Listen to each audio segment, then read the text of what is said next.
ગાંધીધામ એ division police મથકમાં PI તરીકે ફરજ બજાવતા એમડી ચૌધરીની જૂનાગઢ ખાતે બદલી થતા પોલીસ સ્ટાફ અને શહેરના અગ્રણીઓ દ્વારા એક ભવ્ય વિદાય સમારંભનું આયોજન કરવામાં આવ્યું હતું।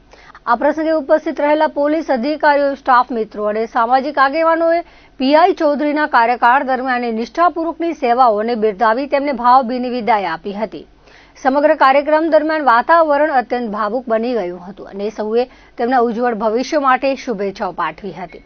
વિદાય પ્રવચનમાં પીઆઈ એમડી ચૌધરીએ ગાંધીધામમાં વિતાવેલા 3.5 વર્ષના સમયગાળાને યાદ કરતા જણાવ્યું હતું કે વર્ષ 2022માં ગાંધીધામ જિલ્લામાં હાજર થયા બાદ તેમણે એલઆઈબી બી ડિવિઝન અને ત્યારબાદ એ ડિવિઝનમાં ફરજ બજાવી છે। તેમણે પોતાની સફળતાનો તમામ શ્રેય પોતાના સ્ટાફને આપતા વિનમ્રતાપૂર્વક જણાવ્યું હતું કે કોઈ પણ અધિકારી પોતાની કાબેલિયત ત્યારે જ પુરવાર કરી શકે છે જ્યારે તેની પાસે મજબૂત ટીમ હોય। એક ટીમ લીડર તરીકે જ્યારે સ્ટાફને એવો વિશ્વાસ બેસે કે અધિકારી તેમની પડખે ઊભા છે ત્યારે પોલીસ ગમે તેવી મુશ્કેલ પરિસ્થિતિમાં પણ માર્ગ કાઢી લેતી હોય છે। એ ડિવિઝન પોલીસ મથકની જિલ્લા સ્તરે જે નોંધપાત્ર કામગીરી થઈ છે તેમાં દરેક નાના મોટા પોલીસ કર્મચારીઓનું સવિશેષ યોગદાન રહ્યું છે।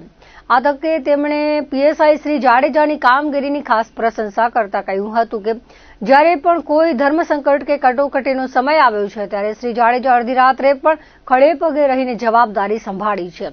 જ્યારે પણ કોઈ કાયદો અને વ્યવસ્થાનો પ્રશ્ન ઉભો થયો છે ત્યારે સ્થાનિક આગેવાનોએ હંમેશા પોલીસને સહકાર આપી જાનમાલનું નુકસાન અટકાવવામાં મદદ કરી છે। જનતા અને પોલીસ વચ્ચેના અસુમેળભર્યા સંબંધોને કારણે શાંતિ જાળવી શકાય છે।